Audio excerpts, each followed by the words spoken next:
Ok, hola, hola a todas, vamos a empezar. Besat Hashem Itbaraj, Beshem Hashem Naaseh Benatzliach. Me pusieron a trabajar, cosa que me gusta mucho, Baruch Hashem, porque hablar de Hanukkah, como a veces estamos acostumbrados a escuchar, no es para el nivel de mi audiencia. Entonces necesito ponerme a chambear. Y la verdad, Baruch Hashem, Ashrenu, que tenemos una Torah tan rica y tan profunda y tan llena de tantas cosas que ponerse a investigar un poquito es algo que llena mucho el alma, cosa que se los agradezco muchísimo. Primero, antes de empezar, mamás, con el análisis de lo que nosotros vamos a hablar de lo que es Hanukkah, vamos a hacer primero una pequeñísima reseña histórica de lo de Hanukkah. Como en el calendario de nosotros en el calendario Yehudí, cae Hanukkah antes de Purim. Muchas personas tienden a confundirse y a equivocarse, que en la línea del tiempo Hanukkah fue antes que Purim. Eso pasa mucho en las escuelas, que los niños se hacen como muchas bolas. ¿Cuándo fue la historia de Hanukkah? ¿Cuándo fue la historia de Purim? Entonces, si vamos a hacer una línea del tiempo, Baruch Hashem, salimos de Mitzrayim, después de 40 años entramos a la tierra de Israel. En la tierra de Israel, el plan original que tenía Hashem es que Yoshua pueda conquistar y matar a todos los goyim que estaban ahí en la tierra de Israel. Muere antes, no sucede eso. Y viene una seguidilla de los Shofetim. Después de los Shofetim viene el rey Shaul, el rey David, el rey Shelomo. En el año 850 años después que los Yudim salen de Mitzrayim, Shlomo Amelech inaugura el Bet HaMikdash. Ese Bet HaMikdash dura 410 años y lamentablemente después de estos 410 años se destruye el Bet HaMikdash por manos de los babilonios. Nebuchadnezzar, en español traducido como Nebuchadnezzar, él destruye el Bet HaMikdash, hay 70 años de exilio y después Hashem nos hace el gran milagro que podamos reconstruir el segundo Bet HaMikdash con el liderazgo de ya no hay profetas, sino los últimos de los profetas son los que se ocupan. Y está Ezra, Nehemia, un jajam que se llamaba Yoshua. Ellos tratan de recomponer lo roto que había dentro del pueblo de Israel, hacen el segundo Bet HaMikdash y el segundo Bet HaMikdash dura 420 años. Más o menos, como 200 años que está el segundo Bet HaMikdash es la historia de Hanukkah. Es decir, ¿ah?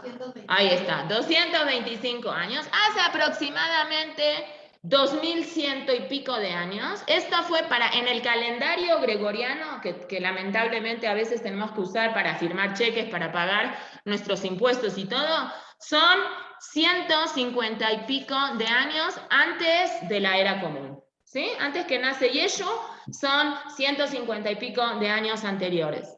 Y el pueblo de Israel no se encuentra en un estado político ni en un estado físico, vamos a decir, en un estado donde la pasan bien. No es cierto. ¿Sí? El imperio griego que se come al imperio persa, que era el de Paraso Madai, el Meda y el Persia, empieza con un jefe muy malo, que la verdad es que en el fondo con los Yudim no se portó muy mal, hizo el intento de portarse mal con nosotros, que es el famoso emperador Alejandro Magno, ¿sí? Que nosotros lo conocemos, el famoso cuento que él iba directo a destruir la ciudad de Jerusalén y se le sale a su encuentro Shimon HaTzadik, el que estudiamos con él las Mishnayot de Pirkei Avot, que era el Kohen Gadol, y lo sale a recibir para pedirle que no entre al Bet HaMikdash porque él iba con la intención de poner la boda Zará de Zeus en el Bet HaMikdash. Y cuando lo ve a él rápido se baja de su caballo, se posterna delante de Shimon HaTzadik, porque Shimon HaTzadik... Perdón, sí. ¿Alguien quería preguntar algo? No sé.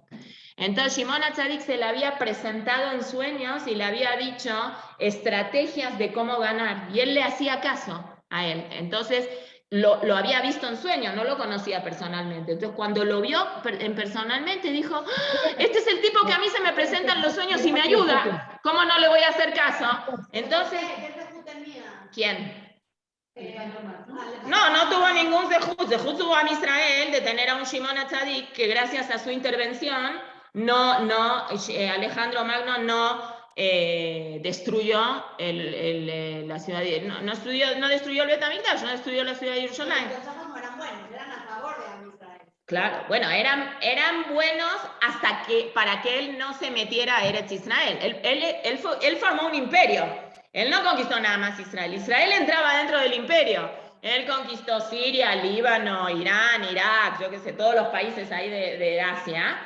Y Shimon HaTzadik lo ayudó a ser Alejandro Magno. Es decir, es muy famoso él. Nada más con los Yehudim tuvo una intención muy mala. Pero gracias a Baruch Hashem, a esta intervención, al final no terminó mal. Pero la voluntad de él, ¿cuál era? Conquistó, Alejandro conquistó Jerusalén, conquistó Israel, pero destruir a los Yehudim y poner una boda en el Bet HaMikdash. ¿Por qué tiene tanto de ver a Shimon HaTzadik? Porque Hashem no quería que en ese momento todavía se destruya el Bet HaMikdash. Entonces Hashem mandó a Shimon HaTzadik que lo ayude como eso. Pero él entró. Alejandro Magno entró y quiso asimilar al pueblo de Israel y todo. Nada más que los Yehudim, para evitar una confrontación directa y decirle, mira, tú al Bet HaMikdash no puedes entrar y no puedes poner ninguna cosa tuya en el Bet HaMikdash, pero para que veas nuestra buena voluntad, que nosotros te respetamos, entonces nosotros vamos a hacer así, vamos a empezar a contar nuestro calendario, al margen del calendario de Elul, Tishrei, Heshvan, de nuestros meses, a partir de tus reinados. Entonces, así como hoy en un cheque que una persona, no sé si se usan virtual cheques, ¿no? Pero para los que alguien usa algún cheque o algo, escribimos la fecha. ¿Hoy qué es? Hola, cuidado. ¿Se lastimó? Escribimos 24 de noviembre. Los Jajamim le propusieron a Alejandro Magno poner, hoy estamos a 24 días del, estoy inventando, ¿no? Del quinto reinado de Alejandro Magno.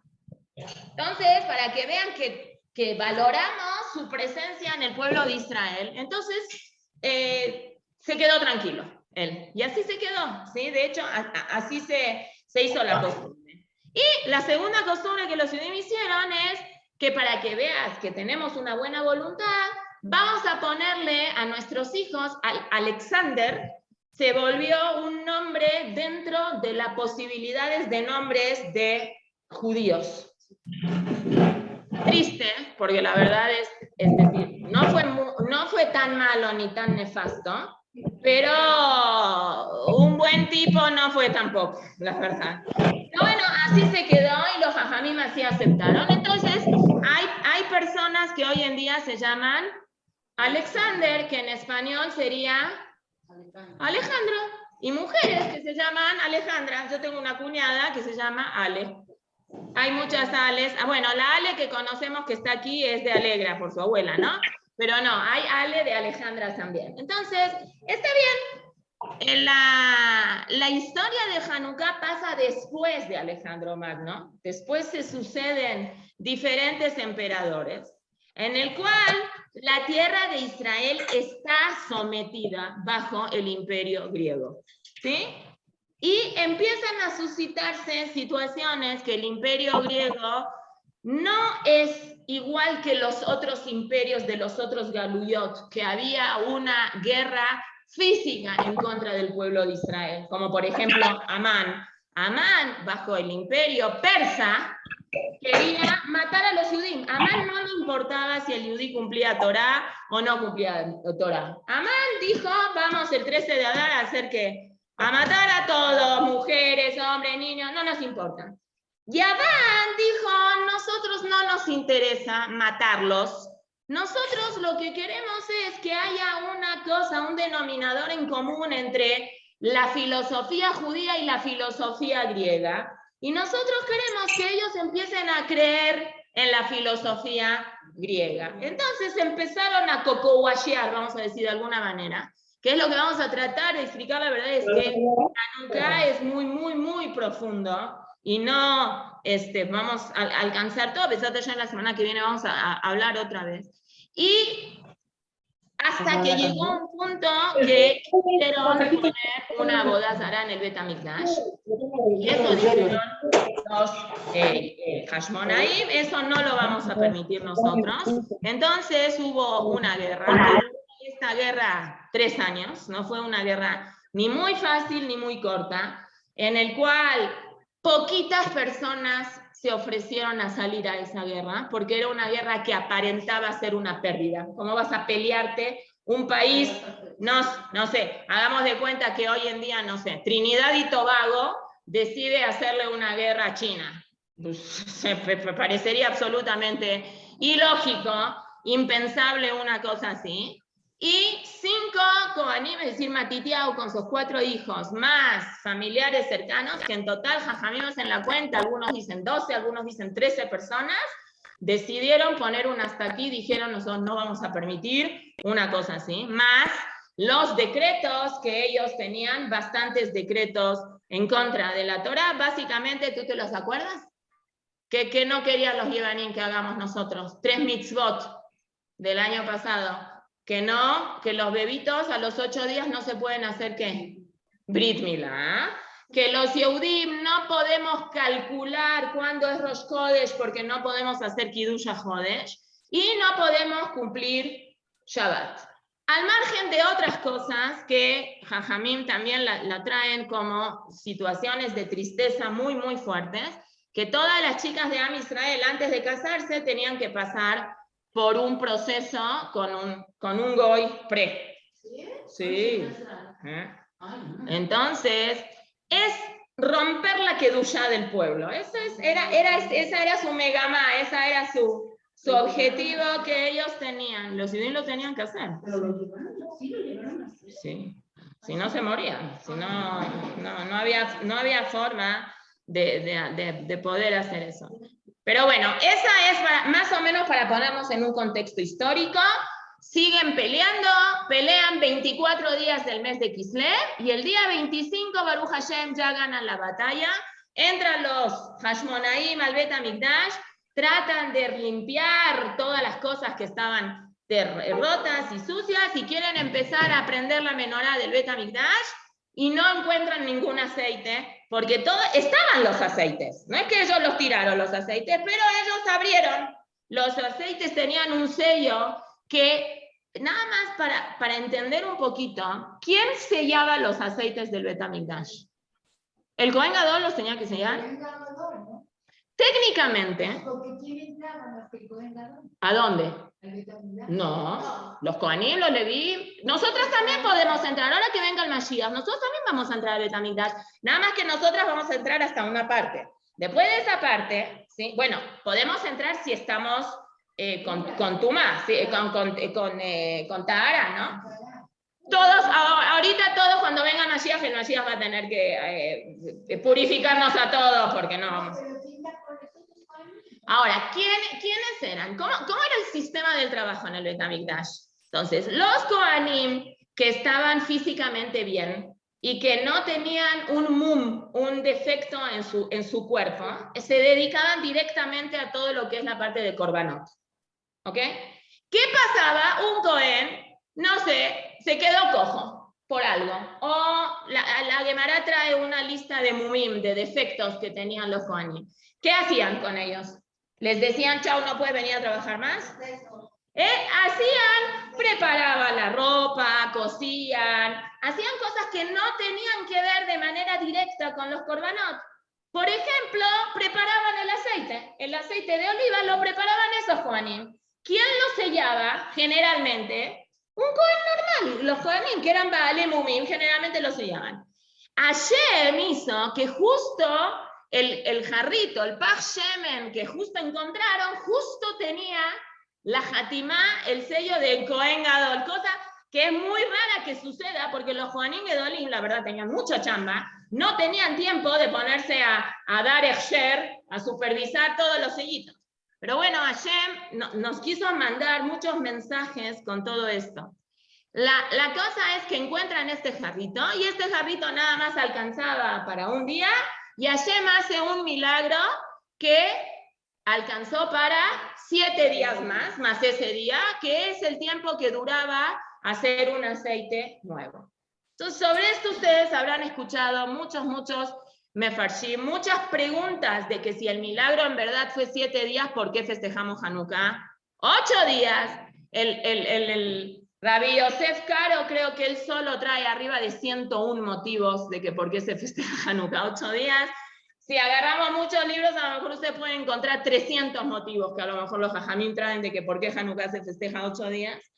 Por la victoria de la guerra, etcétera, etcétera. La cosa es de que Hanukkah se fijó como fecha en el calendario hebreo como una festividad de Rabanán, no está en la Torá porque esto pasó después, y Jajamim la metieron como una festividad de Rabanán, y por eso se prende en Hanukkah, cuando empieza el anochecer, cada día una velita. ¿De dónde se sabe eso? Porque la Gemara dice en Masejet Shabbat, en el Perek, donde la Gemara habla sobre cuáles son los aceites que son kasher para prender las velas de Shabbat, que son mucho más amplios que las velas de Hanukkah, que en verdad, el mejor aceite es el aceite de oliva, pero lo que básicamente es la condición, vamos a decir, para prender las velas de Hanukkah es la calidad de la luz de la mecha. ¿Sí? Entonces, si ustedes estudian el Shulchan Aruch, van a ver que dentro del Shulchan Aruch, Mishnah Brura, por ejemplo, en el mundo Ashkenazí, que estaba, creo yo, se ve bastante complicado conseguir aceite de oliva, los Ashkenazim muchos años prendían ¿con qué? Con velas. ¿Sí? De hecho, las velas de Shabbat que prenden los Ashkenazim no son makpidim de prender velas de Shabbat con aceite de oliva como nosotros. Prenden con velas normales. Sí, pero el Shulchan Aruch adjudica, por eso es mejor prender ¿con qué? Con aceite de oliva, porque el Nes fue eso es lo que hizo el Shulchan Aruch. Pero en verdad, si lo que yo quiero es prender luz, entonces lo que yo me tengo que fijar es en la calidad de la luz. ¿Sí? Entonces, es por eso que se acostumbra, y es como es hay meadrin, y hay meadrin, mina meadrin, ¿sí? Que es lo mejor de lo mejor, es con aceite de oliva.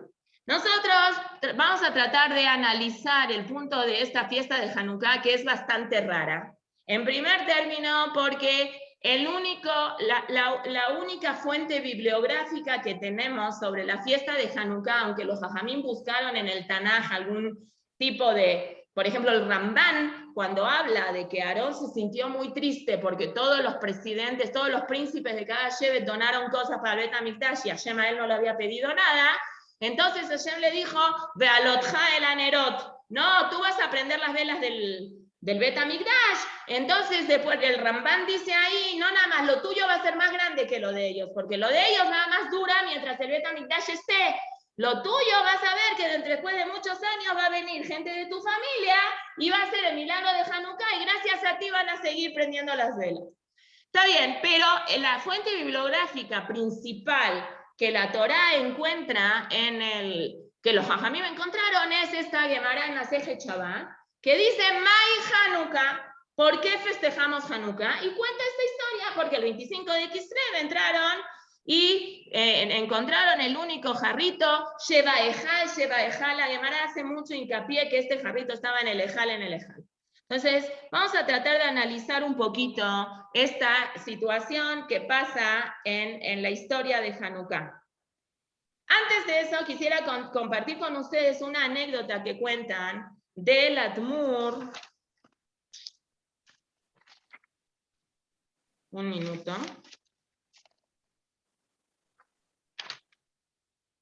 En diciembre de 1944, el Admur de Villan, no sé, es un Hasidut, estaba él en el campo de Bergen-Belsen. Un invierno, en Europa los inviernos son muy duros, mucho más fuertes que los que nosotros podemos imaginarnos. Y él dijo, yo quiero prender las velas de Hanukkah. agarró, consiguió de algún lado un zapato. De ese zapato lo hizo como una vasija. Consiguió, después de mucho intercambio y de que los hasidim que estaban junto a él lo ayudaron, un poquito de margarina para que sea aceite. Agarró, deshilachó esa ropa que les daban para tener una petilá. Hizo una petilá, una mecha con eso, y se puso a empezar a decir las verajot. Y empezó a aprender, y dijo la primera verajá. ¿Se acuerdan de las verajotes? Asher Kideshanu, Itzotabet Zivanu, Leadlik, Ner, Hanukkah. Sefaradim no decimos Shel, hay todo un tema, si decir Shel, si no decir Shel. Sefaradim muy en contra de decir Shel. Ashkenazí, el Arizal habla de que no hay que decir Shel. Ashkenazim dicen Leadlik, Ner, Shel, Ashkenazim, Shel Hanukkah. La segunda verajá, ¿cuál es?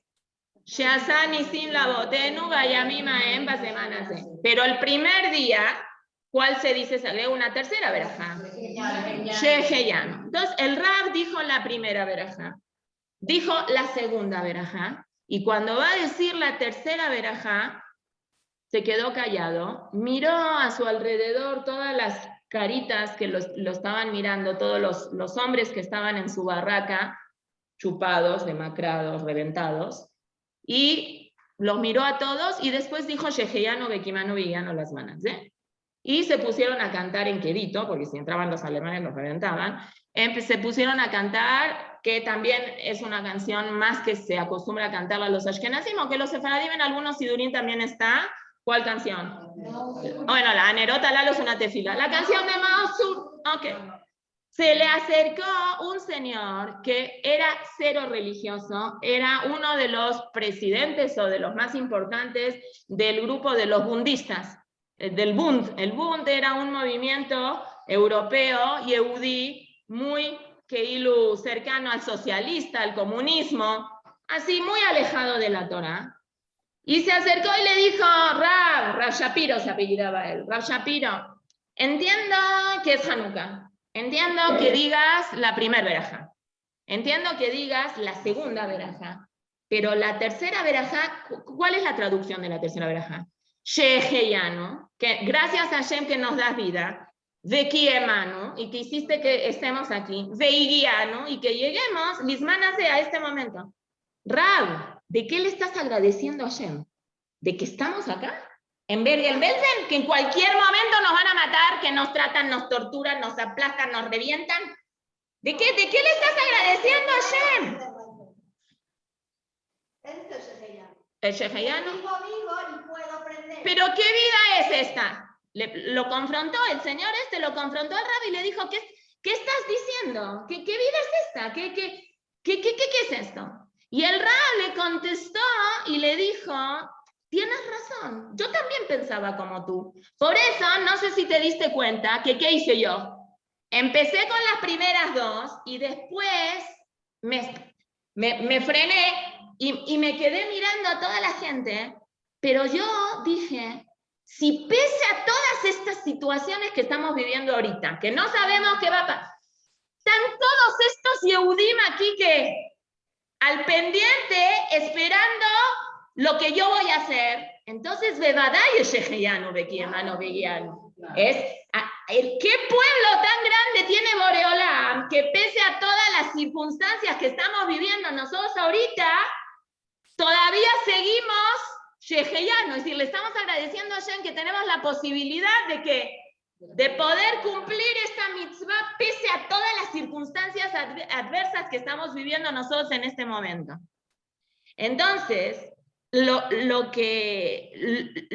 que entendemos nosotros es de que la fiesta de Hanukkah, al margen de como cualquier fiesta que decimos Sheheyanu, la fiesta de Hanukkah que tiene esa gran diferencia de las otras fiestas es de que en las otras fiestas, cuando nosotros festejamos Pesach, festejamos que Hashem nos sacó del Galut Mitzrayim, ya no volvimos al Galut Mitzrayim otra vez. La fiesta de Hanukkah tiene una diferencia muy grande. Es Hanukkah y Hashem nos salvó de los griegos, pero la cultura griega siguió. Sigue hasta el día de hoy esa cultura griega. De hecho, el otro galut que sigue, que es el galut que nosotros nos encontramos ahora, el galut Edom, se comió al galut Yaván, pero no lo dejó.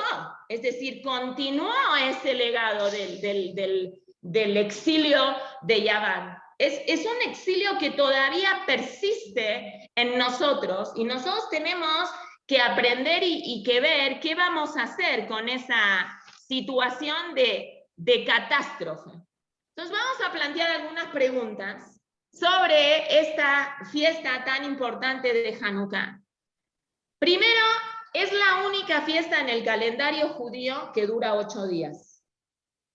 Ustedes me van a decir no, Sukkot con Shmini Atzeret también dura 8 días. Entonces yo les voy a decir no, porque Shmini Atzeret, ¿qué dicen Jajamim? Es un regel, Bifnei Atzmo, terminó Sukkot. Sukkot dura 7 días, también en México y también en todos lados. Y nada más que Hashem que nos dijo a los Yehudim, ya que estamos con tanta pachanga, tanto lío, quédense un día más. Entonces Shmini Atzeret se le pegó a Sukkot, pero Sukkot no dura 8 días, son 7 días más Shmini Atzeret. No hay otra fiesta. Pesaj, ¿no? Acá dura Pesaj 8 días. En la Golá, en Israel, ¿cuánto dura? 7. Segunda pregunta, Hanukkah es la única fiesta que es a fin de mes y agarra unos días de fin de mes y unos días de principio de mes. Todas las otras fechas que tenemos en el calendario, si ustedes checan, son todas ¿cuándo? Los primeros Rosh Hodesh, Kippur es el 10 de Tishre, Sukkot es el 15 de Tishre, Shavuot es el 6 de Sivan. ¿Qué más? Pesaj es el 15 de Nisan. Todos son principio de mes. Esta es una fiesta que es fin de mes, hasta lo último. ¿Por qué hay que hacer tanto festejo con el aceite? ¿Por qué la forma que nosotros le demostramos a Hashem el agradecimiento es prendiendo aceite?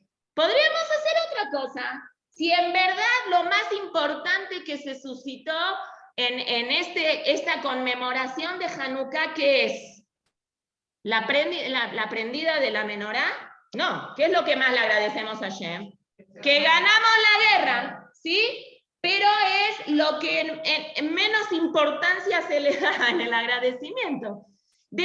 Nombramos en el Ananisim, decimos a la Nisim, a la Purcana, a la Geburah, Yasita, la Boteno, Benjamín.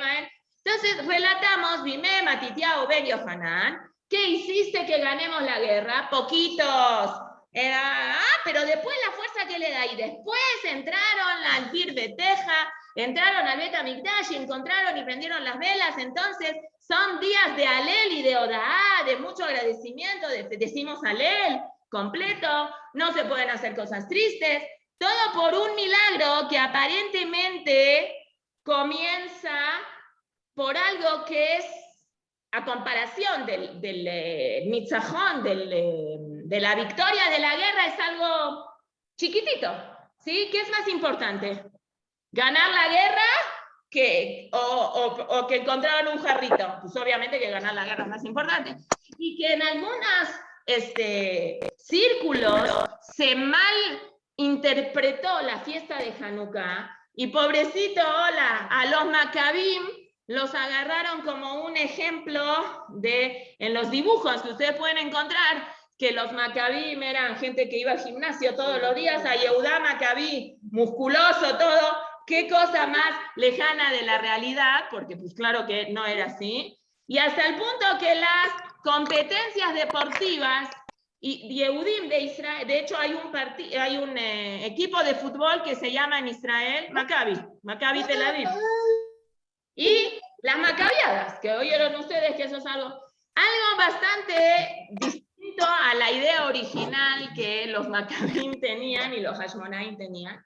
Lamentablemente la historia de los Maccabim no termina bien. Después de esto, como 20 años después de la historia de Hanukkah, los Maccabim, los Hashmonaim, que eran en verdad ellos, eran Kohanim, asumieron que podían ellos tomar un liderazgo como si fueran los reyes de Israel y asumieron una postura política que no le correspondía porque ellos no pueden liderar el pueblo de Israel porque son Kohanim. El Cohen es Cohen y los que son los líderes de Am Israel tienen que venir de la familia de Yehudá y si eres Cohen, pues no eres de Yehudá. Y frente a esa situación se apoderaron del poder y la verdad, lamentablemente, fue muy trágico el final de la familia de ellos. Estamos hablando 200 años después, ¿no?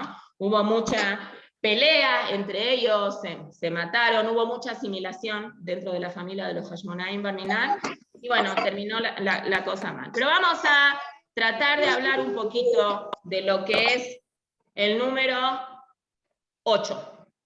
El número 8 tiene un doble significado, porque ¿cómo se dice en el 8? Shmone. Y aceite, ¿cómo se dice? Shemen. Se parece mucho Shin Mem Nun, el aceite con el número 8. Entonces, cabalísticamente, el Maharal de Praga lo que dice es que en la numerología, el número 6, lo hemos dicho muchas veces aquí, el número 6, ¿qué representa? Toda la parte física. Cualquier cosa física tiene que tener 6 lados. ¿Sí? Norte, sur, este, oeste, arriba y abajo.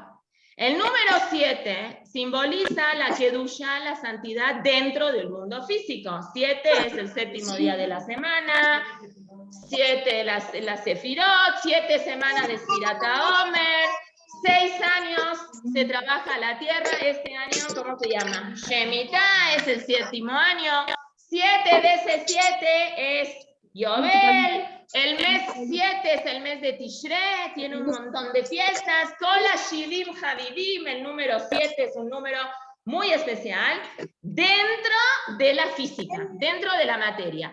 El número 8, dicen Jajamim, es Me'al Teva, es arriba de la naturaleza. Por eso el Brit Milá, ¿en qué día se hace? En el día 8, ¿sí? Porque es algo que trasciende la naturaleza. En la etimología de la palabra Shin Mem Nun, también tenemos a un personaje que conocemos como un taná muy grande, que es Sin la Nun. Shin Mem, que es Shammai, ¿no? Shammai, que es Shammai, él estaba ahí, es decir, pertenece a una esfera diametralmente más elevada que este mundo.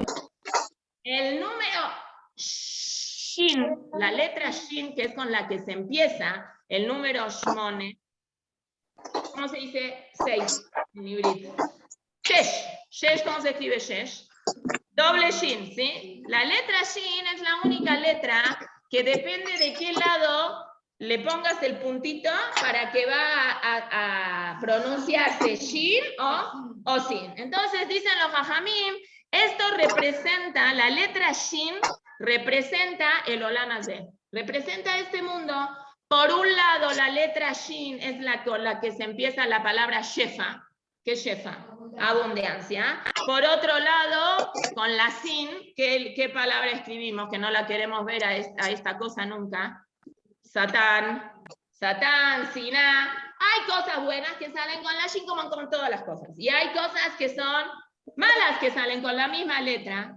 Esta dicotomía que existe dentro de la letra Shin es algo que nosotros lo vemos de que a Hashem no le gusta esta paradoja en lugares normales, pero dentro del Bet HaMikdash sí existía esta paradoja. Por ejemplo, nosotros sabemos que no se puede vestir shatnes, ¿no? ¿Shatnes qué es? Lino y lana junto, pero en el Bet HaMikdash, en la ropa del Kohen Gadol, sí se podía tener shatnes. ¿Por qué? Porque el pishtán, el lino, representa lo que es Midat Adin, dice la Kabbalah, y la lana representa Midat Gesed, y no se puede chocar Gesed con Din, las dos cosas juntas. Pero en el Bet HaMikdash, que está la presencia divina grande, que es muy palpable, en el Bet HaMikdash sí se puede combinar estas dos cosas. Es decir, que en el Bet HaMikdash existe una fuerza de equilibrio que equilibra las cosas que fuera del Bet HaMikdash. No, hay toda una discusión si en el Bet HaMikdash, vamos a decir en el segundo Bet HaMikdash, donde ya estaban los Jajamim, si se podía tocar Muksé en el Bet HaMikdash o no. ¿Por qué? Porque ¿qué es Muksé? ¿Por qué nosotros no tocamos Muksé? Claro, pero en el Bet HaMikdash, donde se ve la presencia divina tan grande, no vas a caer igual. Entonces, a lo mejor hay Jajamim, que no sé cómo queda la halajá, como hubiera quedado la halajá, pero hay quienes opinan que en verdad shvut, es decir, abstenerse de hacer una cosa que es una prohibición de Rabanán, se podría en el Bet HaMikdash porque está ahí la presencia divina tan grande que no caerías en ese lugar. No creo que así quede la halajá, pero bueno. Lo que queremos decir con todo esto es que el Ruhaniut, la parte espiritual del pueblo de Israel, está arriba del tiempo. Trasciende la materia. La espiritualidad debe de trascender la materia. Vamos ahora a hablar de otra cosa y después vamos a tratar de relacionarlo con todo. Shemen, entonces tenemos en la palabra Shemen, por un lado la Shin, y después tenemos la Mem y la Nun, ¿sí? Shin por un lado, Mem y Nun. Mem y Nun forman la palabra man. El man que era una comida 100% espiritual. La gente que comía el man no iba al baño, no le daba gastritis, no tenía problemas estomacales, era una comida 100% que era completamente espiritual. ¿Cuál es la contraparte de la espiritualidad en el mundo físico donde nosotros vivimos? El Yetzer Hará, ¿no? El Satán, lo que hace en contra que nosotros podamos volvernos, ¿qué? Espirituales. Él tiene un trabajo de volvernos no espirituales. ¿Cuál fue la primera representación del Yetzer Hará en el mundo físico? ¿Quién fue el primer? La Nahash. La Nahash tiene una relación con el número 7. ¿Por qué? Porque los Jajamim dicen que la víbora tiene un embarazo que es el embarazo más largo que todos los otros animales, porque cuando Hashem maldijo a la víbora, le dijo a Arur, maldito vas a ser Mikola Behemá o Mikola Hayá. Entonces los Jajamim empezaron a hacer una cuenta, cuánto es el embarazo de un jamor, creo que dura 12 meses, o de un perro, y de un perro, no me acuerdo cuánto tiempo es. Al final hicieron la cuenta que la víbora tiene un embarazo de 7 años. Tiene, no sé si todas las víboras, no sé, no soy viboróloga, pero tiene un ibur de cada 7, tipo, puede tener después de 7.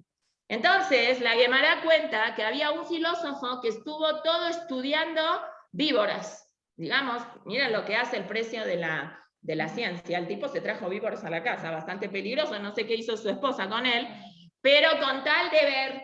Y una vez se encontró este filósofo con un jajam, con Rabbi Yoshua, y le preguntó, le dijo, ¿tú sabes cómo es el embarazo de las víboras? Y él le dijo, sí, cada 7 años. Entonces cuenta la Gemara que agarró el filósofo y se empezó a pegar la cabeza contra la pared. Y dijo, yo me estoy matando, investigando a las víboras, y este jajam, que estudia Torah, en 2 minutos ya me pudo contestar algo que yo me estoy matando. De ahí que la Torah, que es lo que estábamos viendo en Pirkei Avot, de Kulaba, es decir, la Torah, todas las ciencias están adentro de la Torah, ¿sí? Y en relación a esto, ¿cuál es la representación de la Nahash y qué tiene que ver con Hanukkah? Entonces ahorita sí nos vamos a ir a lo que hablamos un año. Los Jajamim, cuando están buscando, que el Maharal es el que habla mucho de eso en su libro, el Maharal tiene un escrito especial de Hanukkah que se llama Ner Mitzvah. Él trae diferentes mekorot, diferentes fuentes bibliográficas de diferentes psukim para hablar de los galuyot. Entonces, el Maharal trae los primeros psukim de la Torah. ¿Cuáles son? Bereshit, bara Elokim et hashamayim ve'et haaretz, ve'haaretz hayta tohu, vavou, ve'choshech al pene tehom, ve'ruach Elokim merajefet al pene hamay. Entonces, en el principio, cuando Hashem hizo el mundo ¿cómo estaba? Revuelto, desolado, y había un abismo muy grande, y estaba Rujosh el Mashiach revoloteando por el mundo. Tohu Vavou, ¿sí? Entonces, viene Resh Lakish, viene el Jajam Resh Lakish en la Gemara y dice, estas expresiones de desolación, de destrucción, de abismo, representan diferentes galuyot que el pueblo de Israel, diferentes exilios que el pueblo de Israel tiene que pasar en la historia. Es decir, Hashem, cuando hizo este mundo, preparó a este mundo físico a los retos que los Yehudim iban a tener que soportar durante el Galut. Todo, dice Resh Lakish, es Galut Babel. Porque trae psukim. Resh Lakish, cada cosa trae un pasuk. Galut Babel representa el Tou, entraron, destruyeron el Bet HaMikdash. Bou es Malchut Parasumadai, que molestaba a los Yehudim. Hoshech, ¿quién es? Galut Yavan. Hoshech es Galut Yavan. ¿Por qué? Dice el Midrash, Resh Lakish. Galut Yavan, el exilio de los griegos, de la historia de Hanukkah. ¿Por qué? Porque Echshija eteneem shel Israel, porque este exilio griego oscureció, de Hoshech, oscureció los ojos de los Yehudim por culpa de todas estas gezerot, estas leyes tan malas que hicieron. ¿Y cuál es la ley que escogió Resh Lakish para decir que oscurecieron los ojos de los Yehudim? Que obligaron a los Yehudim a kitvu lahem, tenían que escribir los Yehudim bekeren shel shor, en los cuernos de los toros, en lahem helek venajalá ba'ashem Elokeinu. Nosotros no tenemos parte con Dios. Teom, ¿qué galut es? El galut de Edom, el de ahorita, es el abismo. ¿Por qué? El galut de Roma, ¿por qué? Porque no le vemos el fin. En un abismo uno no ve hasta dónde. Y este galut es muy largo, se hizo un chicle ya. No, parece que no acaba. Esa es una interpretación de los galuyot. La otra interpretación de los galuyot es que cuando Nebuchadnezzar destruyó el Bet HaMikdash y se regresó a Babel, tuvo un sueño. Él soñó con un muñeco. Que ese muñeco, ¿se acuerdan del muñeco de Nebuchadnezzar? Tenía la cabeza... Sí, de oro. Sí, pero ¿la cabeza de qué era? De oro. De oro, muy bien. El Sí. cuerpo, los órganos internos del cuerpo, ¿de qué eran? De plata. Plata, muy bien. Las manos, ¿de qué eran? De bronce, ¿no? Los No, pies. perdón, los órganos, perdón, estoy equivocada. Las manos eran de... No, él soñó con un muñeco, así, Nebuchadnezzar. Después fue con Daniel y le dijo qué significa esto. Entonces, la cabeza es de oro, las manos, perdón, el tzabar, ¿cómo se dice? El cuello y la cabeza es de oro. Yadaim, las manos eran de plata, que representa Parás. El cuerpo, ahora sí, el cuerpo es de Nehoshet, que es cobre. Y los pies es de Jerez, de barro, porcelana, algo que se rompe de manera fácil. Las piernas eran de fierro. Las piernas de fierro. De barzel y entonces los dedos de las piernas eran de Jerez, de barro. Sí, barzel es verdad, y Jerez son los dedos de los pies. El cuerpo entonces, ¿qué es? Nehoshet. Nehoshet, ¿qué es? Cobre. Nehoshet y Nahash se parecen mucho, ¿sí? ¿En qué se parece? Que el cobre, si uno no sabe bien cómo diferenciarlo, el cobre parece oro chafa, ¿no? Tiene pinta de ser como si fuera oro, pero no es oro de verdad, es cobre. Nahash, que es la representación de la mentira, de lo que el Yetzer Hará quiere que una persona crea que está viviendo, hace que crea cosas que no son. El Malhut de Yaván se definió, para decirlo de alguna forma, porque ellos defendían la belleza, ¿no? El Malhut Yaván, el imperio griego, alababa mucho a todo lo que es la belleza. Y lo entendemos porque Yaván viene de donde aparece el país Yaván. Yaván era uno de los hijos de ¿quién? De Yefet.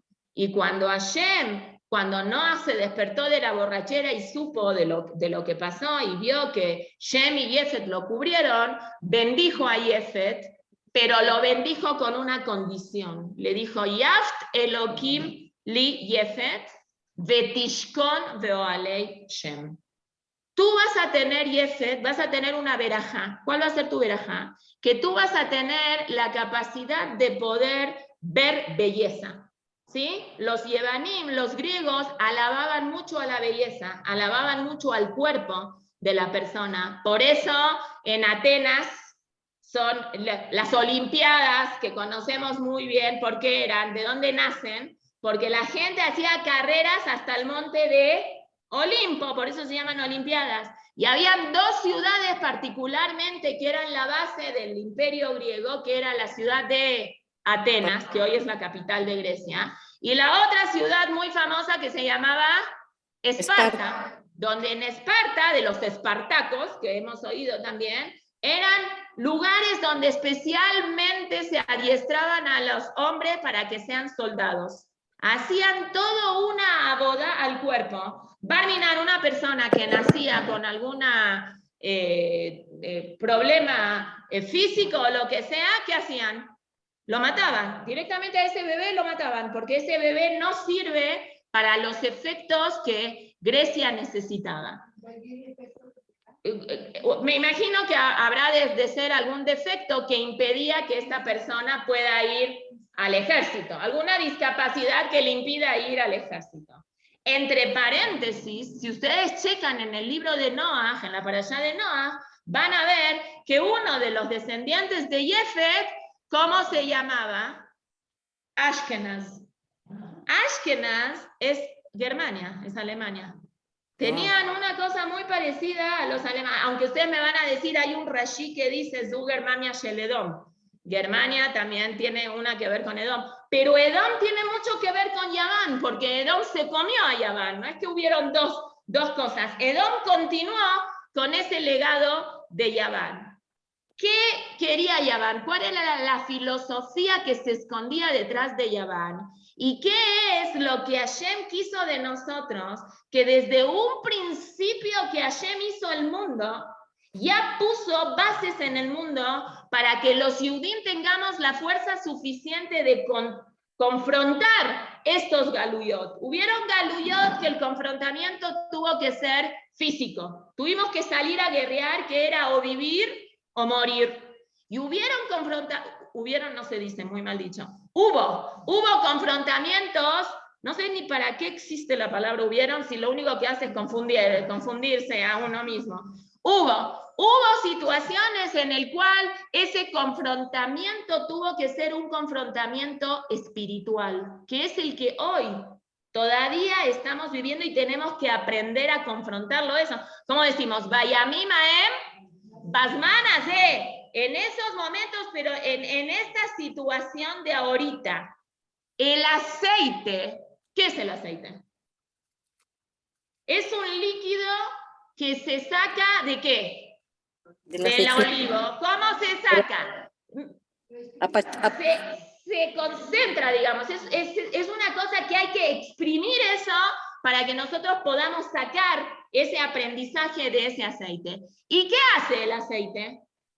Flota. Cualquier líquido que le pongas con el aceite ¿qué va a hacer? Se va a ir encima, y el aceite es combustible.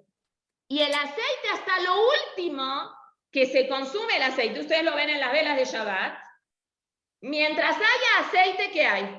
Luz. Mientras haya aceite, siempre va a haber luz. El número 8, que es un número que está meala teba, que representa el shmone y el shemen y todo eso, viene a enseñarnos a nosotros que Israel, pese a cualquier situación que nosotros vivamos, siempre, ¿qué nos va a pasar? Vamos a flotar. Está bien, pero un pensamiento menos pesimista. Eso, siempre vamos a salir adelante, siempre hay aceite, siempre hay shemen, siempre vamos a poder tener la capacidad de alumbrar. Ahora vean qué interesante lo que dice el Maharal de Praga. ¿Por qué los Yevanim obligaron a los Yehudim que escriban en el cuerno de qué animal? Toro, no otro animal. Bueno, ustedes me van a decir en el caballo no, porque no tiene cuernos, ¿a dónde van a escribir? Está bien, no sé. Agarraron justo el cuerno de un toro para que ahí escriba, cada yehudí tenía que escribir, no tengo parte en la divinidad de Israel. ¿Por qué? ¿Por qué justo ahí? Entonces hay diferentes interpretaciones. Una interpretación es porque los judíos ¿a qué se dedicaban? A la agricultura y a la ganadería. Entonces, ¿qué veían todo el día? Toros, tierra y toros, toros, toros. Entonces, si propaganda, ¿no? Si todo el tiempo te repiten una información y todo el tiempo estás leyendo esa información, entonces, ¿qué hace? En algún momento se te mete en la cabeza. Otra opinión es que el Keren del Shor, ¿qué representa? Las mamilas, los biberones que le daban de tomar a los bebés. Entonces ellos querían, desde chiquitos, la propaganda, cuando le das la leche a tu hijo, que el hijo vea, Eilan Ujelek Benajalá Beloque Israel. No tenemos parte, no tenemos parte. Ellos no tienen. Pero hay una explicación un poco más profunda. El toro o la vaca son los papás de qué animal. ¿El becerro, ¿Y no? nosotros qué hicimos 40 días después de que metí? El becerro. Hicimos el Egel. Yaván, la filosofía griega, es una filosofía de decir, Hashem hizo un mundo físico. El mundo físico no tiene nada que ver con ¿qué? Con el mundo espiritual. El mundo físico, ¿tú qué eres? ¿Cuerpo? Dedícate al cuerpo, trabaja con el cuerpo. No puede haber relación entre el espíritu y la materia. Son dos cosas completamente diferentes. La belleza es muy importante y para Am Israel también la belleza está bonita. ¿Nosotros estamos peleados con la belleza? No, el Bet HaMikdash era hermoso. Las ropas del Cohen Gadol, ¿cómo tenían que ser? Hermosas, ¿sí? El Bet HaKnesset, ¿cómo hay que hacerlo? Precioso. Nosotros no estamos cero peleados con la belleza, pero en prioridades no puede ocupar una prioridad porque el concepto de belleza per se, solo, la belleza sola, no tiene ningún objetivo. Tiene un objetivo cuando viene acompañada. Hoy en el Shema que dijimos, Emet, Ve Yatziv, Ve Nachon, Ve Kayam, Ve Neeman, Ve Javiv, Ve Ahú. Ve, Ahú. Ve Yafé. ¿Sí? Pero Yafé, ¿hasta dónde lo pusimos? Primero, si las cosas es Emet, Yatziv, Najón, si lo que estás haciendo es una cosa que es verdadera, que es correcta, que es estable, entonces después, ¿qué le vas a buscar? Que sea agradable, que sea bonito, está bien, no hay ningún problema. Por eso la condición que Hashem le puso a Yaván, a Yefet, es Yefet, ¿de qué palabra viene? Yafé, es Veishkon Veoale Shem. La belleza per se no tiene ninguna validez de nada si no viene acompañada de ¿qué? De espiritualidad, de lo que valgas. Tú como mujer, nosotros en la calle se hizo desde hace muchos años esa propaganda que las mujeres tenemos que vernos bellas, ¿no? ¿Sí? Las mujeres tienen un prototipo, tienen una cosa, no es un prototipo, un estigma, ¿no? ¿Sí? Prototipo, un estigma, un prototipo. Tienes que cumplir con ciertos requisitos de belleza para que te llames. Un hombre no importa si es panzón o así, no pasa nada. Tú como mujer, no, tienes que estar flaquita, tienes que verte bien, te tienes que maquillar, tienes que hacer una cosa de así. Muy lindo, pero ¿qué dice Shlomo Amelech? Nezem Zahav Be'achazir, Isha Yafa Besaratam. Shlomo Amelech dice, agarrar la belleza y manipularla o ponerla en un elemento que está vacío, que no tiene nada, es igual que agarrar un arete de oro y ponerlo en el hocico de un cerdo. Nezem Zahav, un arete de oro, Be'av Hazir, en el hocico de un cerdo, es lo mismo que una Isha Yafa, que una mujer que está muy guapa, pero cero.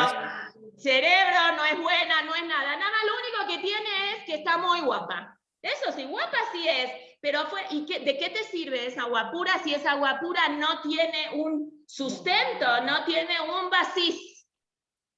pero vinieron los Yevanim y le quisieron decir a Am Israel, vamos antes de poner esto, cuenta el Midrash que cuando entraron los Goim a destruir el Bet HaMikdash, entraron al Kodesh HaKodashim. Ahora, no sé exactamente a qué se refiere esto que dice, porque en verdad los querubim, el Aarón no estaba. Cuando Nebuchadnezzar entró a destruir el primer Bet HaMikdash, el rey Yoshiau muchos años antes había escondido el Aarón HaKodesh con los querubim. Entonces, debe ser que se quedaron los querubim solos, o puede ser que sea un dibujo de los querubim, que dicen que es lo que estaba en el segundo Bet HaMikdash. Que cuando entraron a destruir el Bet HaMikdash, ¿cómo vieron a los querubim? Que se estaban como abrazando. Entonces dijeron, ¿cómo? Se supone que Hashem está molesto con los judíos. Eso hablamos una vez antes de Tisha B'Av, etc. Entraron y sacaron los querubim. Así dice Ptijatá Leja de Megilat Eja, y les dijeron al mundo, miren, este pueblo se la tira, que ellos no hacen avodah zará. Miren lo que tienen adentro del Kodesh Kodashim. Tienen unos ángeles. ¿Qué es eso? ¿Cómo se podría interpretar eso?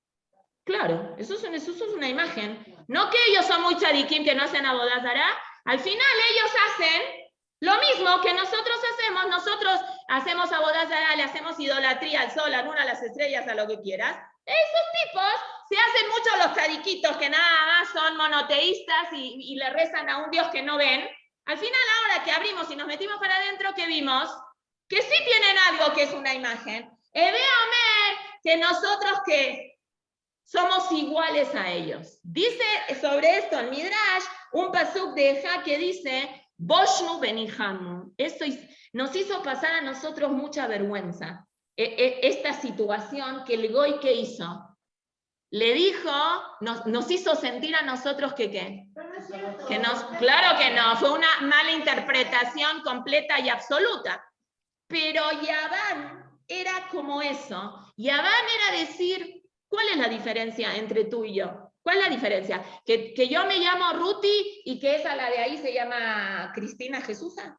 ¿Cuál es la diferencia? ¿En dónde radica esa diferencia? En que yo tengo ojos, ella tiene ojos. Yo tengo nariz, ella tiene nariz. A lo mejor ella todavía está mucho más guapa que yo. Y mucho más delgada. Las dos, ambas tenemos cuerpos. Ambas comemos, ambas dormimos, ambas hacemos exactamente lo mismo. ¿Cuál es la diferencia? ¿Cuál es el big deal entre una y la otra? ¿Cuál es la diferencia? La espiritualidad que tiene una y que tiene la otra.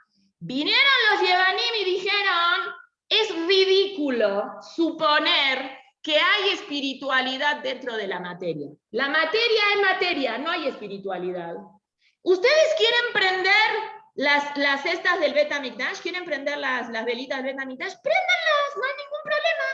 ¿Préndanlas con qué? Con un aceite destapado. ¿Cuál es el big deal? Que este aceite está tapado y el otro aceite no está tapado. ¿El chiste qué es? ¿Prender las velas? Prende las velas de todas formas. ¿Cuál es? ¿Qué te importa a ti prender las velas con cualquier aceite? Y Am Israel dijo, esa es una idea que nosotros no la podemos aceptar. El cuerpo está muy bien, Hashem lo hizo el cuerpo, pero Hashem hizo el cuerpo de una manera que a los 8 días, cuando tenemos un hijo varón, ¿qué hay que hacerle a ese cuerpo? Hay que hacerle algo, porque ese cuerpo que Hashem creó está casi perfecto, pero se vuelve perfecto cuando el humano le hace algo y ahí lo vuelve perfecto. ¿Todos los días de la semana son iguales? No. Hay un día, pero ¿qué diferencia hay? Los árabes, ¿qué día es para ellos? Es el viernes, big deal, hace el viernes que sea el día sagrado. ¿Qué tiene que ser Shabbat? No, tiene que ser Shabbat porque Hashem dijo que existe Shabbat. Y en cada una de las cosas que ellos escogieron un punto donde el humano, en Shabbat, ¿quién pone la santidad del Shabbat? Hashem. Hashem decidió el séptimo día. ¿Nosotros por qué hacemos Shabbat? Porque la Torah dice. En cambio, en Rosh Hodesh, el Rosh Hodesh, ¿quién lo fija? ¿Y quién dice si la luna está bien o está mal? ¿No? ¿Quién dice lo de la luna? Jajamim. Hashem dijo que hay que hacer Kiddush HaHodesh, ¿verdad? Que sí. Pero ¿quién determina si la luna está así o está así para que sea Rosh Hodesh? El humano. Hashem, ¿cómo decimos en la mirada de Yom Tov? Mekadesh Israel de Azemanim. Hashem le otorgó la estafeta al humano a decirle, tú vas a decir cuando hay Yom Tov. Shabbat voy a decir yo, pero Yom Tov vas a decir tú como humano. Y si me equivoco, Hashem se quedó callado. ¿Qué pasó con ese mahloket con Rabbi Yoshua y los Jajamim? Rabbi Yoshua decía que Kippur era tal día, y los Jajamim decían que Kippur era el otro día. Y Rabbi Yoshua tenía razón. Y lo obligó el Bet Din a Rabbi Yoshua a venir el día que Rabbi Yoshua opinaba que era Kippur, que venga cargando. Que se venga con su tarmil, con su mochila, porque aunque la razón la tenía ¿quién? Rabbi Yoshua, pero el Bet Din, ¿qué decidió? Y a Jareh Rabim Leatot, la Torah es según la mayoría. Entonces vas a hacer lo que dice la mayoría. Y eso es lo que el Malhut Yavan quiso meter, ¿cómo se dice en árabe? Así, fitil. Fitil. Quiso meter fitil en Am Israel para desviar lo que es lo más importante de lo menos importante. Y nosotros, y la Gemara habla y dice, por eso es asur que una persona le enseñara a su hijo en esa época Jochmat Yevanit. Sabiduría Yevanit está prohibido. ¿Se podía hablar en Yevanit? ¿La Shon Yevanit se puede? La Shon Yevanit se puede. Libriut. El idioma Yaván se puede y es un idioma hermoso. Y de hecho, hay cosas que hoy el Rambam en Maimónides aprenden a la Hot Kiddush HaJodesh. ¿Ciencia de quién? De los Yevanim, porque se perdió. Ahí dice el Rambam, si ustedes abren el Maimónides en Alajot de Kiddush HaJodesh, dice, lamentablemente por el galut que vivimos, hemos perdido mucha información de nuestro Jajamim. Entonces tenemos que aprender astrología de quién? De estos Yevanim. Ciencia está perfecto, pero mientras la ciencia la tengas como ciencia. That's it, nada más como ciencia. Jochmat Yevanit como bandera de vida, como cultura. El cuerpo hay que cuidarlo y es muy importante hacer gimnasia y es muy importante ir a la nutrióloga y es muy importante tener buena salud. Seguro que es muy importante. Mientras se cumpla también la otra parte. Eso, mientras no le hagas abodazara al cuerpo, que es lo que hoy vemos. Hoy hay eso. Hoy hay esa cultura helénica disfrazada en gimnasios, en what you want, lo que quieras ponerle. Es el cuerpo, si te ves bien, está todo bien. No es real, eso es una mentira. Pero yo quiero llegar a otro punto que es todavía más fuerte. Dicen los Jajamim, ellos obligaron a los Yudim a escribir Beker el Shelshor, en el cuerno del toro, porque el toro es el papá del Egel. Y le quiso decir al pueblo de Israel, ¿tú de qué te la das? Si 40 días después que recibiste la Torah, ¿qué hiciste? El Egel. ¿Tú quién eres? Tú estás lejos de Hashem. Tú no puedes considerarte Shemen. Tú no puedes considerarte que estás arriba de la naturaleza. Tú pecaste. ¿Quién te hizo pecar? El Nahash, ¿no? El Yetzer Hara te hizo pecar.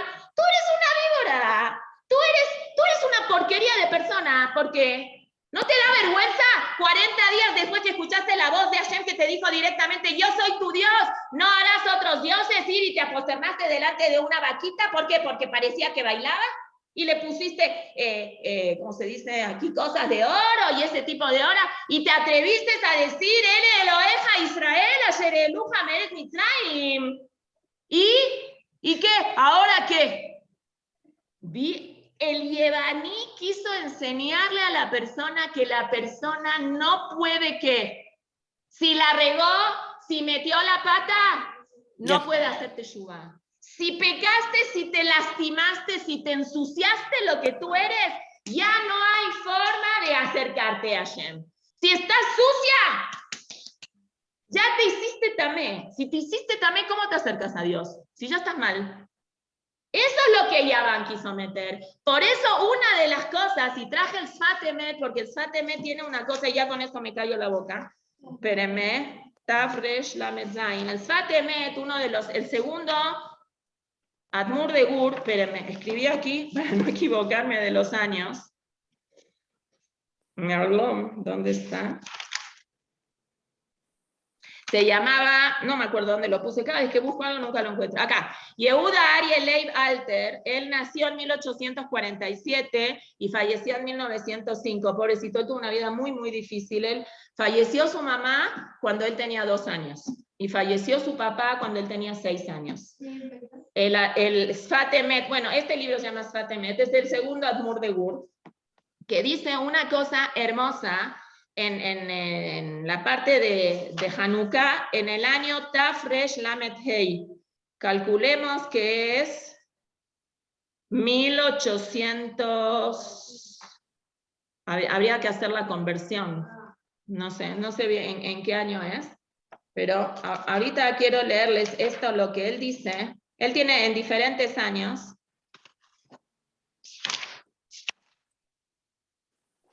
Lel Hei, perdón, Tafresh Lamed Dalet, en la 5ª noche,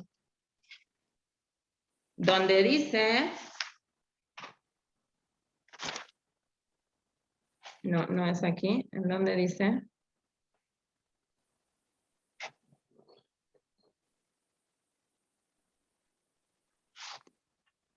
Él dice así, dice el pasuk, Ner Hashem Nishmat Adam. El alma de la persona se compara con la vela. She'adam nibra le'air ba'olam hazeh. La persona fue creada para alumbrar en este mundo. Velazot vene Israel, y por eso el pueblo de Israel tiene que prender la vela de Hanukkah como adentro de su casa. Es decir, lo original de la mitzvah de Hanukkah, ¿cuál es? Prender la vela de Hanukkah afuera de la casa sería. Pero hoy por hoy ya no se acostumbra tanto ponerlo afuera. ¿Te pegaste más? ¿Estás bien? Sino prenderlo adentro de la casa. Y adentro de la casa, ¿qué hace? Alumbra hacia afuera. Porque a veces está como confundido el límite de dónde es afuera y dónde es adentro. Lo que tú tienes que hacer es tener muy en claro lo que hay afuera y lo que tienes tú adentro. A diferencia de los budistas, las esferas, que está todo mezclado, está todo, la persona que no tiene claridad entre ver lo que es de adentro y de afuera, se le confunden las cosas. El Yehudí, dice el Sfat Emet, tiene la fuerza de alumbrar adentro de su casa y llega ese impacto a alumbrar afuera también de la casa. Y la mitzvah de Rosh Chodesh que ellos no aceptaban es que el Yehudí tiene la fuerza de él ponerle santidad al tiempo. Esa idea que ellos tenían de decir, tú como judío, como pecaste, perdiste la posibilidad de reestructurarte, de reinventarte, de hacerte teshuvá, perdiste. Tú pecaste, tú ya no tienes la fuerza de hacerte teshuvá. Viene Hanukkah y te dice, no nada más puedo hacerte teshuvá. Yo como Yehudí pecador, ¿qué puedo hacer? Puedo alumbrar al otro, puedo prender la luz hacia afuera, y no nada más prender la luz hacia afuera, puedo también, likvoa, yo puedo como ser humano fijar cuándo es Rosh Hashanah, cuándo es Kippur, cuándo es Sukkot. Dios me dio a mí la estafeta. Yo como humano soy socio de la creación. Y eso es lo que Yaván no aceptaba. Tú como humano, ¿qué eres? Humano. Y desarróllate lo máximo que tú puedas hacer como humano, como persona, limitado. Te moriste, te enterraron, se acabó. Pero nosotros no somos así. Nosotros agarramos y sabemos que nuestra vida trasciende, que va mucho más lejos de cualquiera de esas cosas. Eso es uno de los grandes mensajes de Hanukkah. Perdón la hora, muchas gracias. Bye. Gracias, bye.